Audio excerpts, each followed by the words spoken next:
স্বপ্ন সেটি নয় যেটি ঘুমানোর সময় দেখা হয়, স্বপ্ন হলো সেটি যেটি ঘুমোতে দেয় না।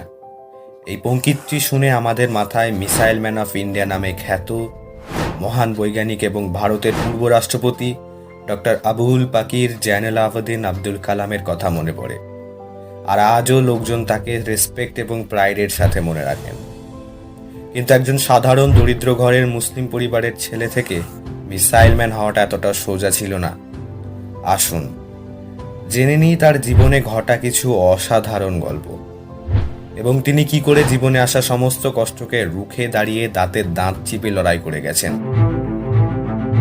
Aul Pakir Jainul Abidin Abdul Kalam, do swear in the name of God that I will faithfully execute the office of the President of India and that I will devote myself to the service and well-being of the people of India. Ladies and gentlemen, His Excellency the President of India, Dr. Kalam.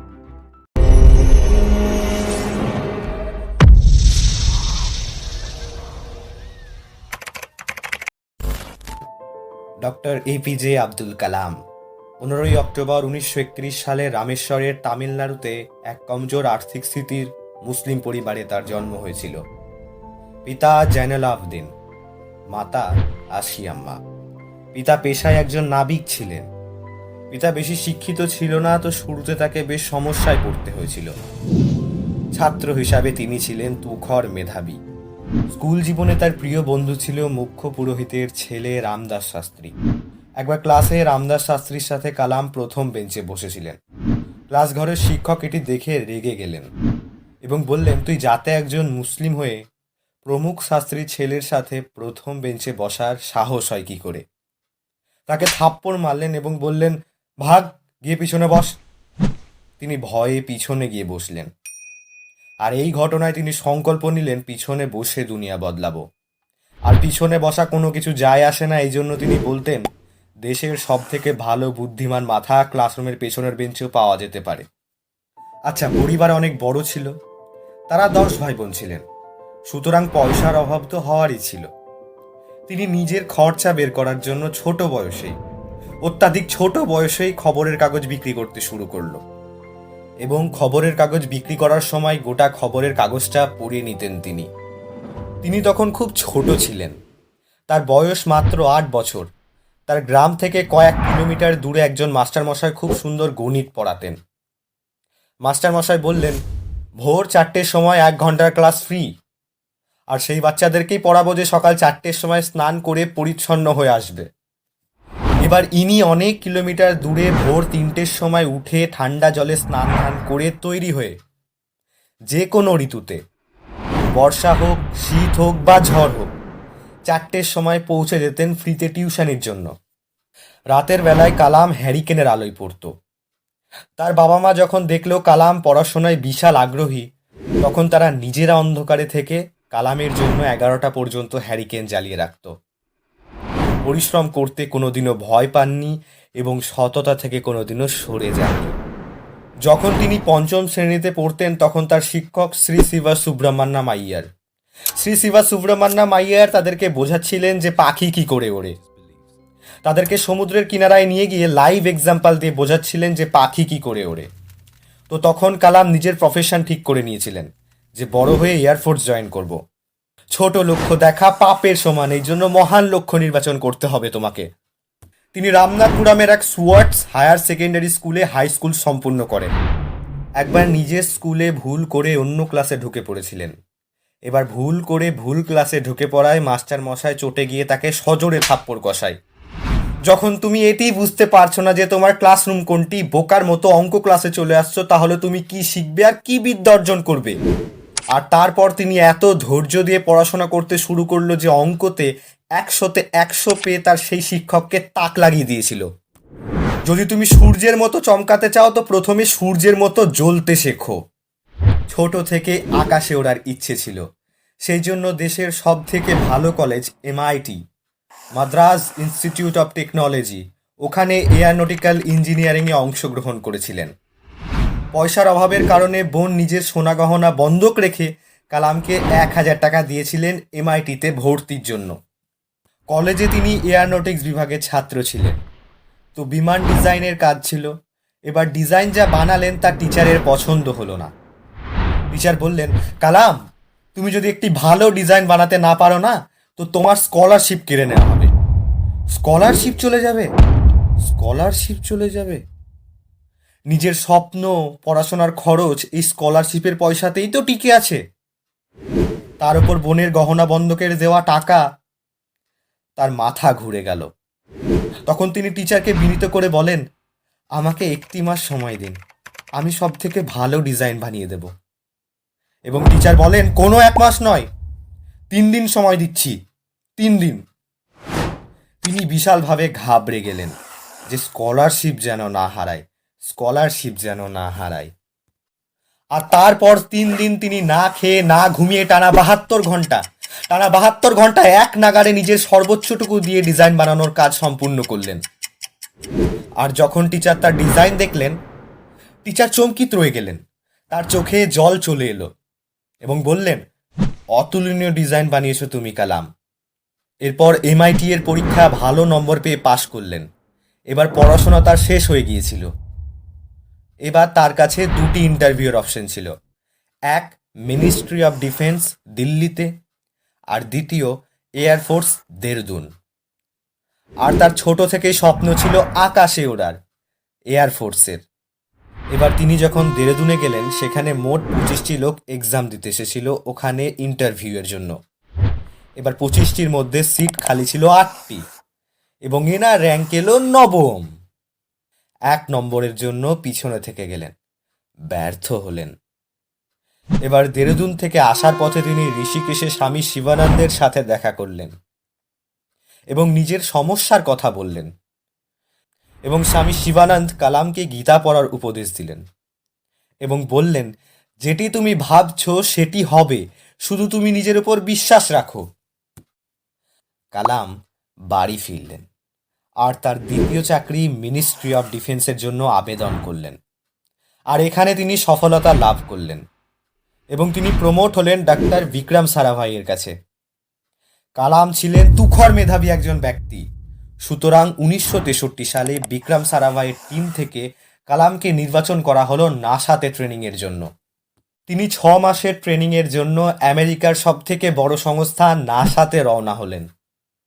কালামের তুখর বুদ্ধিমত্তার পরিচয় পেয়ে NASA অবাক হয়ে গিয়েছিল এবং তাকে offer করলো, তুমি আমেরিকায় সেটেল হয়ে যাও, তোমাকে দিচ্ছে আমেরিকার নাগরিকত্ব এবং দিচ্ছি ভারতের তুলনায় 5 গুণ বেশি স্যালারি ব্যবস্থা। কালাম নিজের আত্মজীবনীতে বলেন, পয়সার জন্য বিদেশ যাব না, দেশ সেবার এই সুযোগ হাতছাড়া করব না। ফিরে এলেন দেশে। এরপর শুরু হওয়া নতুন টিম ইসরোতে যোগদান করলেন। তো সমুদ্রের কিনারায় রকেট লঞ্চ প্যাড বানানোর জন্য শুরুতে সেন্ট ম্যারিজ চার্চকে নিজেদের অফিস ঘর বানিয়েছিলেন এবং গোশালায় ল্যাবরেটরি বানালেন। বিভিন্ন কাজের জন্য সাইকেল, গরুর গাড়িতে রকেটের ছোট ছোট পার্ট নিয়ে যেতেন। এই সমস্ত সমস্যা গ্রাহ্য না করে অবশেষে তিনি প্রথম সাউন্ডিং রকেট 1963 সালে লঞ্চ করেছিলেন এবং এতে সফল হয়েছিলেন। সেই সময় তার বয়স ছিল 32 বছর। তার বিয়ে ঠিক হয়ে গিয়েছিল। তিনি এই প্রজেক্টে এতটাই নেশাক্ত নিমজ্জিত হয়ে গিয়েছিল যে নিজের বিয়েতে যেতেই ভুলে যান। তার বাড়ির লোক কালামের জন্য রিং সেরেমনিতে অপেক্ষা করছিল যে কালাম আসবে, কালাম আসবে, আর তারা অপেক্ষাতেই রয়ে গেল। এরপর 1969 সালে তাকে ইসরো ডিরেক্টরে নির্বাচন করা হলো। তিনি SLV-3 প্রজেক্টের উপর কাজ শুরু করলেন। তিনি ছিলেন আব্দুল কালাম। তিনি দিনে 18 ঘন্টা কাজ করতেন। 1969 থেকে 1979 সাল পর্যন্ত টানা 10 বছর হাড় ভাঙা পরিশ্রম করলেন। আর এই 10টি বছরে তিনি কেবলমাত্র 2বার ছুটি নিয়েছিলেন। একবার পিতার মৃত্যুর সময় আর দ্বিতীয়বার মাতার মৃত্যুর সময়। বাকি কোনো রবিবার নয়, কোনো উৎসব নয়।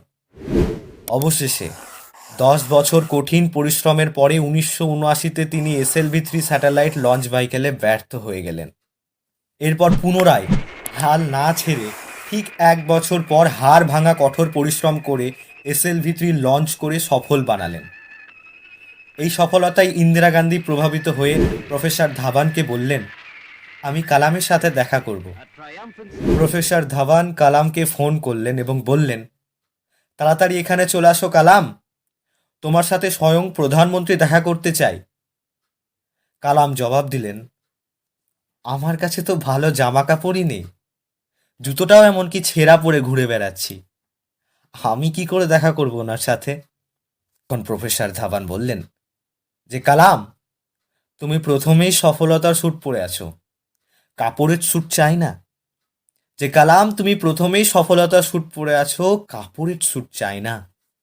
তো তারপর তিনি ইন্দিরা গান্ধীর সাথে দেখাও করেন এবং ইন্দিরা গান্ধী তাকে উপদেশ দেন, আমাদের দেশের জন্য তুমি মিসাইল বানাও কালাম। এরপর 1982 সালে ডিআরডিওর ডিরেক্টর হিসাবে নির্বাচন হলেন মুখ্য পদে। এবার তিনি ইন্টিগ্রেটেড গাইডেড মিসাইল মডেল বানাতে শুরু করেন। এরপর তিনি মিসাইলের ঝর্ণা লাগিয়ে দিলেন। যেমন 1985 সালে তিনি ত্রিশূল নামের মিসাইল লঞ্চ করলেন, 1988 সালে পৃথিবী নামক মিসাইলও লঞ্চ করলেন। বিশেষ করে 1989 সালে মিসাইল অগ্নি লঞ্চ হওয়ার পরেই গোটা দুনিয়ায় 250টি দেশের মধ্যে আব্দুল কালামই ছিলেন যিনি রাশিয়া, ইউএসএ, চায়না, ফ্রান্স, ইউকের পর ভারতকে ষষ্ঠতম দেশ হিসাবে খাড়া করেছিলেন। পাওয়ারফুল মিসাইলের দিক থেকে ভারত ষষ্ঠতম স্থান অধিকার করল। এরপর 1990 সালে নাগকেও সফল বানিয়েছিলেন তিনি। একই সাথে মিসাইল আকাশকেও সফল বানান তিনি। তারপর আরও কঠোর পরিশ্রম করে 1993 সালে তিনি পিএসএলভিকেও সফল বানালেন। এরপর তার পরিশ্রম আরও উজ্জ্বল হলো যখন 1988 সালে ভারতের পোখরণে নিঃশব্দে অপারেশন শক্তি নামক পরমাণু পরীক্ষা করেছিলেন। আজ তাদের অবদানেই ভারত পরমাণু সমৃদ্ধ হতে পেরেছে। এছাড়া আব্দুল কালামের অবদানেই 2017-তে 104টি স্যাটেলাইট একটি রকেটে লঞ্চ করা হয়েছিল। এটি ছিল দুনিয়ার মধ্যে সবথেকে সস্তা, অ্যাফোর্ডেবল। এটি ছিল কালামের অবদান। এরপর 41 বছর তিনি ভারতের সেবা করেন ও 1999 তিনি অবসর গ্রহণ করলেন। এরপর 2002 সালে তিনি ভারতের রাষ্ট্রপতি হন। কালামের প্রেস সেক্রেটারি বলেন যে কালাম প্রেসিডেন্সি হাউসকে পিপল প্লেস বানাতে চাইতেন। যে কোনো সময় কোনো নিরাপত্তা ছাড়াই কালাম জনগণের সাথে দেখা করত, সাধারণ মানুষদের সাথে কথা বলতো। এতটাই সিম্পল সিটি ছিলেন তিনি। এত খ্যাতিমান ও বড় মাপের মানুষ হওয়া সত্ত্বেও তার মোট সম্পত্তির মধ্যে কি ছিল? রামেশ্বরের একটি পৈতৃক বাড়ি, 2500 বই এবং একটি বীণা যেটি বাজাতে উনি খুব আনন্দ পেতেন, একটি হাত ঘড়ি, 6টি শার্টস যেটির মধ্যে 3টি ডিআরডিওর ও 3টি নিজের, 4টে প্যান্টস যেটির মধ্যে 2টি ডিআরডিওর ও 2টি নিজের, ও এক জোড়া জুতো। কিন্তু এগুলি ছাড়া তার কাছে অনেক দামি মূল্যবান সম্পদও ছিল। তার মধ্যে তার কাছে ছিল 40টি ডক্টরেটস। এছাড়া 1981 সালে Indian 3rd highest civilian award পদ্মা ভূষণে পুরস্কৃত হন। 1990 সালে পদ্মা বিভূষণ পুরস্কার গ্রহণ করেন। 1997 সালে বেসামরিক সম্মান ভারতরত্ন সম্মানে সম্মানিত হন। 1998 সালে বীর সাভারকার পুরস্কার পান। 2000 সালে কালাম রামানুজম পুরস্কারে সম্মানিত হন। 70 বছর বয়সে তিনি youth icon of the year ও আরও অনেক প্রকার পুরস্কারে পুরস্কৃত হন তিনি। একবার অটল বিহারী বাজপেয়ী তাকে মজা করে বলেন, কালামজি, আপনি আমার মতো একজন কুমার। তো কালাম সকলের সামনে জবাব দিয়েছিল যে প্রধান মহাশয়, আমি শুধু কুমারই নই, আমি একজন ব্রহ্মচারীও। তিনি মুসলিম হলেও তিনি ছিলেন একজন নিরামিষী। ভগবদ গীতা ও কোরআন তিনি সবসময় নিজের কাছে রাখতেন। কালামের খ্যাতি শুধুমাত্র ভারতেই সীমাবদ্ধ ছিল না। 26শে মে কালাম যখন সুইজারল্যান্ডে গিয়েছিলেন, সুইজারল্যান্ড ওই দিনটিকে সায়েন্স ডে হিসেবে পালন করেন। ইউএন তার জন্মদিনের তারিখ 15ই অক্টোবরকে ওয়ার্ল্ড স্টুডেন্ট ডে হিসাবে পালন করেন। এরপর আইআইএমএস শিলংয়ের ভেতর লেকচারে তিনি শেষ নিঃশ্বাস ত্যাগ করেন। এক অসাধারণ, এক আলাদা, এক অস্বাভাবিক অলৌকিক ব্যক্তি 2015 সালে 27শে জুলাই সারা জীবনের জন্য আমাদের বিদায় জানালেন।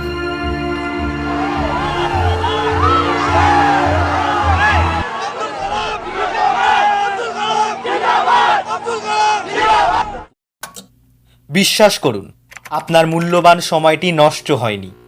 ভিডিওটি যদি সত্যি ভালো লেগে থাকে তাহলে চ্যানেলটি সাবস্ক্রাইব করুন, লাইক ও শেয়ার করে বায়োগ্রাফি মন্ত্রে চ্যানেলটিকে সাপোর্ট করুন।